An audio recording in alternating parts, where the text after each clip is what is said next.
Are you in your 40s, 50s, maybe even your 60s and still training boxing? If so, let me ask you something. Are you actually training the right way to get the most out of every single session? And when I say most, I don't mean smashing the heavy bag until you're gasping for air. No, I'm talking about training the smartest way possible so you can keep getting better at boxing without wrecking your body. Because the truth is, most men our age are still trying to box like they're 25 years old, and that's exactly why they are not improving, or even worse, getting worse and end up injured and out of the game. Now in this video, I'm going to give you 6 crucial things you should know if you are in this age bracket and training boxing. And at the end of this video, I'm going to give you a sample workout that you can try to test your fitness. And if you don't know who I am, my name's Tony Jeffries. I'm an Olympic medalist boxer. I won 7 national titles, a European gold medal, and since I retired in 2012, I've dedicated my life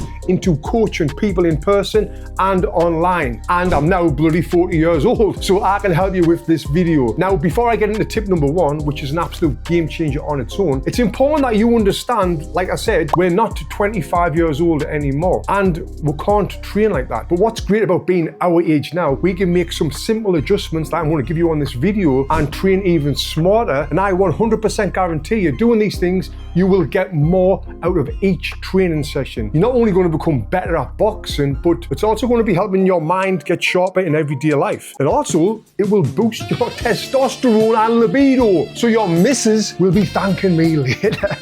Let's move on with tip number 1. This is the way you shadow box and hit the heavy bag. When we're younger, boxing is all about how hard we can hit, how many punches we throw, and how hard we can push ourselves. Now, when you're over 40, we need to adjust that and train smart. We need to understand that every punch that we throw doesn't have to be hard. Every session, we don't have to reach our maximum heart rate when we're on the floor just exhausted. Instead, what you should be training is more steady state with your zone 2 heart rate, and doing this for longer periods of time. And zone 2 heart rate is when you're kind of working out, but you can at a pace where you could speak at the same time, so you're not exhausted. And when you're doing this for longer periods of time, it's going to really help build your aerobic fitness. And only sometimes we will spike our heart rate to zones 4 and 5 with some short bursts, which I'll tell you about on the workout at the end of this video. But when you're doing this in zone 2, it trains your body to use oxygen and fat as fuel. And this will really help improve your cardiovascular endurance and help you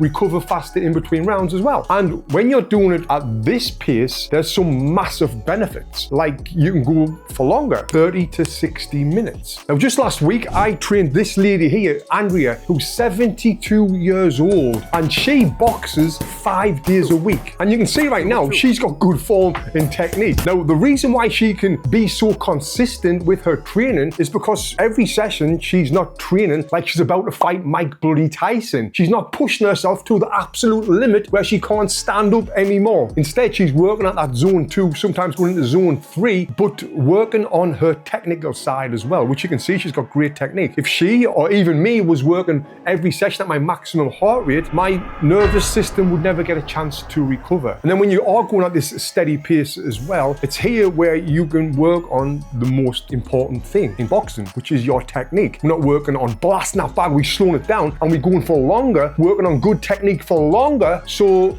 what happens? Well, we get better and fitter and stronger. Now, before we move on to the other tips, there's one little bonus tip I want to give you on the technique that will help you get much better. And that is, get your phone and record yourself training and look for some mistakes which you're making, mate. Don't tell me you're not making mistakes, because we all make mistakes. Apart from Andrea, she's a beast. And then next session, you know what to work on, and work on them things when you're in that slow, steady pace, getting better. Now let's move on to number 2. And a lot of people on here will probably disagree with me and not like what I'm about to say. But I've got to speak from my experience of being in the gyms for years and years now. Now, when we're getting older, we need to keep the most important thing on our bodies, which is our brain, as sharp as possible. So if you're not planning to fight, which if you're 40 or over, I really hope you're not, there is absolutely absolutely no reason whatsoever for you to be getting punched in the face, is there? There's not, right? Now, before you say, Tony, you're bloody crazy, you're stupid, I'm turning this video off, this is ridiculous, you're a knobhead, and I'm not listening to you anymore. I love sparring. Sparring is what I go to the gym for. I love it. It's the competitive thing to do. How can you box without sparring?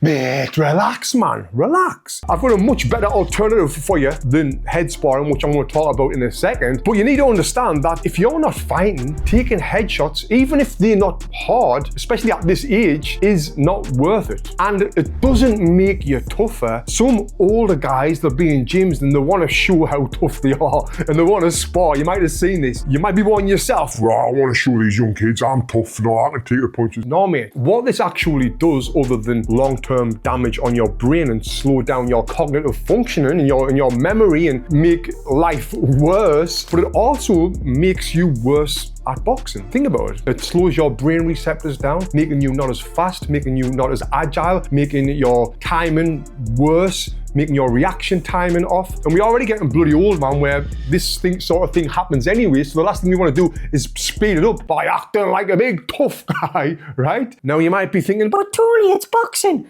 We've got to spar. You're just being soft. right? Well, we might be thinking that. Well, let me tell you, I've trained boxing since I was 10 years old. I'm now 40, which is 30 years.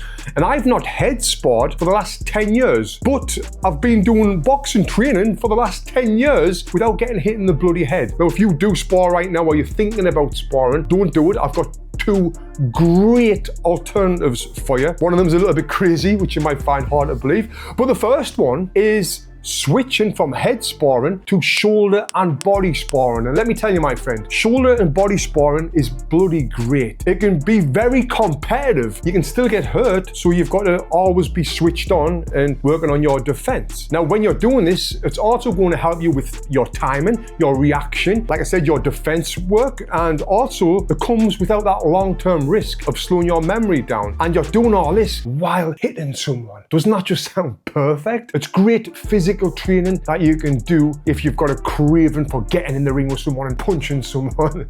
Now, number two is going to sound crazy to most people, especially if you're over 40. If you're 50, this is going to sound insane. If you're 60, you're going to think what I'm talking about is something off the Jetsons TV show. I know you can remember that. Now, what you've got to do is get yourself one of these. This is a Meta headset, and when you've got this, you can do virtual boxing fights using a game called Thrill of the Fight, and you can fight anyone from around the world, including me, no matter where you are, and you can hit each other in the bloody head. But because it's virtual, you're not going to get punched in the face. Now, you might think, Oh, it's a bloody video game. I'm just going to be doing this. no, mate, you've got to have real technique and you've got to punch hard and punch fast because someone else is punching you hard and fast, and you've got to move, you've got to slip, and you've got to counter punch, and it's an absolutely unbelievable workout. And I actually done a video on my YouTube where I wore a heart rate monitor to measure my calories, and I did some shoulder sparring and I did some virtual fights on Thrill of the Fight, and guess what burnt more calories?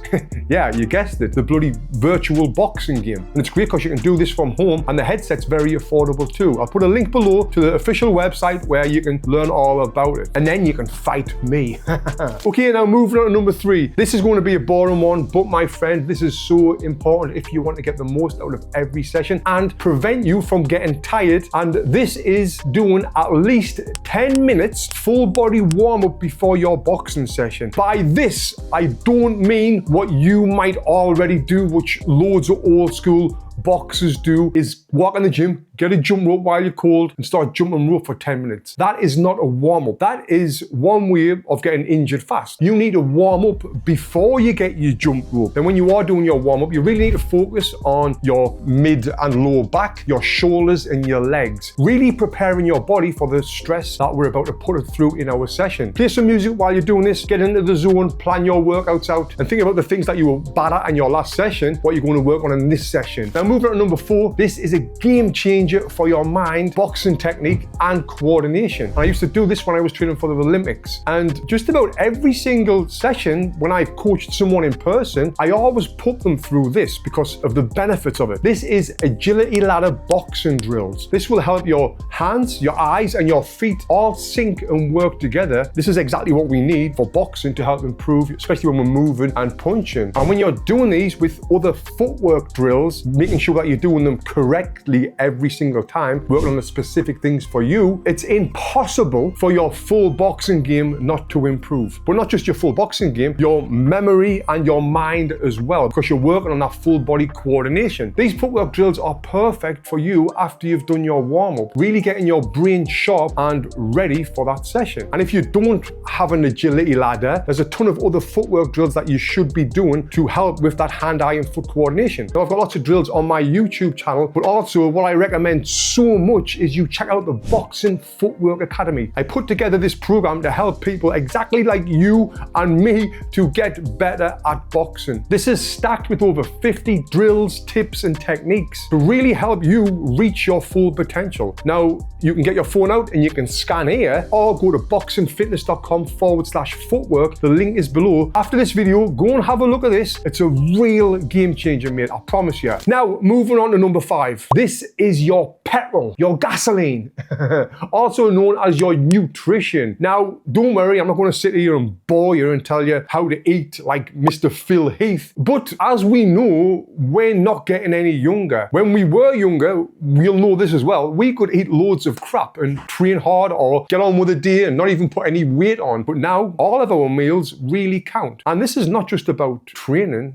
it's about our life as well. What we eat and drink powers us through the day, especially in our training and our recovery as well. If you're having low fuel meals, this means you're going to have low energy, which means you'll have slow reactions, slow punches, and just a worse time in the gym. Compared to if you have good fuel meals, you'll feel sharp, strong, and ready to go. Now, to keep this really simple, if you don't know anything about nutrition, protein helps repair your muscles. Carbs are your main fuel. Healthy fats keep your hormones balanced, like olive oil, nuts, and avocado, fish, and also water. It's key to everything because even small dehydration clouds your focus. And even though we're getting on now, we want to train like bloody athletes. We want to give our body the best chance to be able to perform the best we can. Now, my go-to breakfast might surprise you, and I have this just about every single day. 2 slices of sourdough toast with grass-fed butter, a full avocado, and 3 scrambled eggs that's been cooked in olive oil. Give it a try with this next tip and you're going to see some big improvements, my friend. Now, number 6, before I give you the workout for you to test, I need to mention a few things that I believe is a must, not just to maximize your training, but to live better as well. And I'm going to run through these fast. The first thing is supplement on creatine. Creatine is the most studied supplement in the world. It's great for your muscles, for your mind, and there's so many studies out there now talking about how good this is to help reduce cognitive decline. So if you're a bit punchy like me, get yourself some creatine. Next thing is quality sleep is a must. If I had one regret from my boxing days, it wasn't focusing on my sleep, because now my wife, who's a sleep expert, she's on YouTube with a ton of videos helping you sleep better. I'll put the link to her channel below this video. I just cannot believe the difference in everything in life when you sleep better. The next thing is getting some sunlight on your eyes in the morning. This really does set you up for the day. Moving on is get your bloods tested and test your testosterone levels and other things in your bloods. You might be really low and you might need a little top up, and that could be the thing that changes your full life. Next thing is something that I do about 4 or 5 times a week, and that is sauna therapy. I quit alcohol years ago and I bought a sauna, and now my life is way better. Moving on to the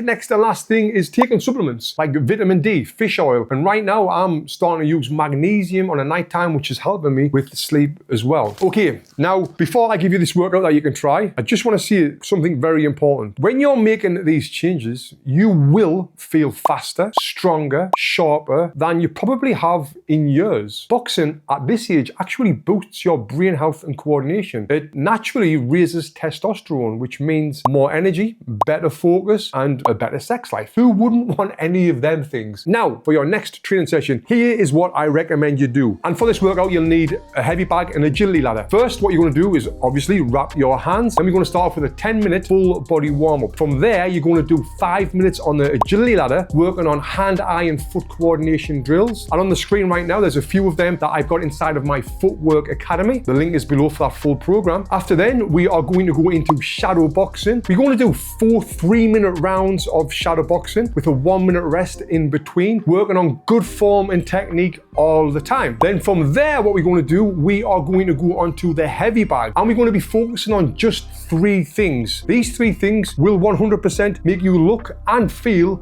way better. And these 3 things are: number 1, never drop your non-punching hand. It should be by your face at all times. Number 2 is keeping your feet apart at all times. Footwork is the key element of boxing. If you keep your feet apart while you're moving around the bag, you'll always be in a great position to throw punches. And the third thing I want you to focus on is breathing. Every time you throw a punch, exhale. Every time you're not punching, breathing and relaxing, keeping that recovery, working in that zone 2 so we're not getting exhausted. Now, after you've done them 4 3-minute rounds, what we're going to do is 1 2-minute round. But this is when we're going to be popping up into that zone 4 and 5. Like I said, just 2 minutes. We're going to do the first 30 seconds. It's going to be non-stop punching as hard and as fast as you can do. Then after that, we're going to slow it down 30 seconds, like really like just touching and moving because we're recovering. After that, you'll do it again, 30 seconds non-stop. After that, it's going to be 30 seconds light. And that's your last round. It's 2 minutes. After that 2-minute round, you are going to do a 3-minute round of abs and core, followed by a stretch. Now, the full workout is on the screen right now. I want you to take a screenshot of this, keep it in your phone, and follow along with this workout and give it a try and let me know how you get on. And now what you can do, you can click here. That'll take you through to the Footwork Academy and show you everything you need to know about my great program that'll help you. And also, I've created this video here comparing me boxing training at 23 versus me now at 40. So